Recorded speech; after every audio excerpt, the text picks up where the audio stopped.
Flash lights పట్టుకొని Santosh and Raghu ముందు నడుస్తూ వెళ్తే కెమెరాతో ఇమ్రాన్ వాళ్ళ వెనకాలే చిన్నగా నడుస్తూ మెట్లు దిగారు.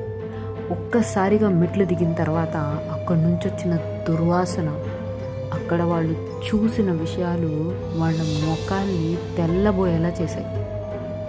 ఆ బేస్మెంట్లోకి వెళ్ళిన తర్వాత ముగ్గురికి ఏమర్థమైందంటే the forest is not the only unexplored place.